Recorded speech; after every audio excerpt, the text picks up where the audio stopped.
Back Kurnool జిల్లా టీడీపీలో YCP ఆధిపత్యం కొనసాగుతోంది. పార్టీ అధికారంలోకి వచ్చిన తరువాత జిల్లాలోని కీలకమైన పదవులన్నింటినీ వైసీపీ నుంచి టీడీపీలో చేరిన నేతలే దక్కించుకున్నారు. ఆఖరికి జిల్లా అధ్యక్ష పీఠం కూడా ఆ నేతలకే దక్కింది. 10 ఏళ్ల తర్వాత టీడీపీ అధికారంలోకి రావడంతో పలు పదవులు దక్కుతాయని గంపడి ఆశలు పెట్టుకున్న తెలుగు తమ్ముళ్లకు నిరాశ ఎదురైంది.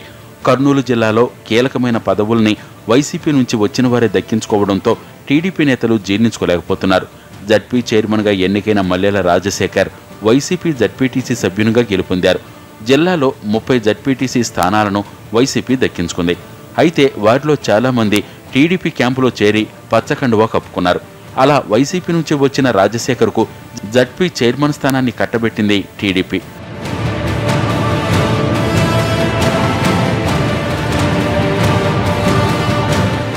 జిల్లా కోఆపరేటివ్ బ్యాంకు చైర్పర్సన్గా ఉన్న కాంగ్రెస్ నేత శ్రీదేవిని పదవి నుంచి తప్పించింది. ఆ తర్వాత వైసీపీ నుంచి టీడీపీ తీర్థం పుచ్చుకున్న మల్లికార్జున రెడ్డిని చైర్మన్గా నియమించింది. ఇక స్థానిక సంస్థల ఎమ్మెల్సీ స్థానానికి శ్రీశైలం పార్టీ ఇన్ఛార్జిగా ఉన్న శిల్పా చక్రపాణి రెడ్డిని అధిష్టానం ఎంపిక చేసింది. శిల్పా చక్రపాణి ఎన్నికలకు ఏడాదిన్నర ముందు వైసీపీ నుంచి టీడీపీ కండువా కప్పుకున్నారు.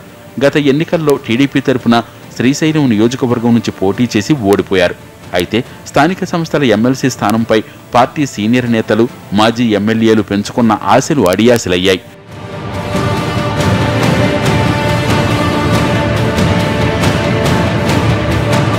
టీడీపీ జిల్లా అధ్యక్షుడిగా శిల్పా మోహన్ రెడ్డిని అధిష్టానం ఎంపిక చేసింది. పార్టీ జిల్లా అధ్యక్షునిగా శిల్ప ఎన్నికవడంతో టీడీపీలో అసంతృప్తి భగ్గుమంది. ఆ అసంతృప్తిని deputy CM K E Krishnamurthy mini Mahanadu సభలో వ్యక్తం చేశారు.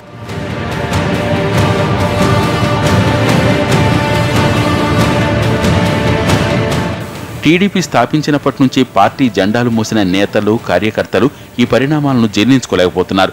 ఎన్నికల ముందు, ఎన్నికల తరువాత టీడీపీలో చేరి పదవులు దక్కించుకున్న నేతల దగ్గరకు పనుల కోసం వెళ్లేందుకు జంకుతున్నారు.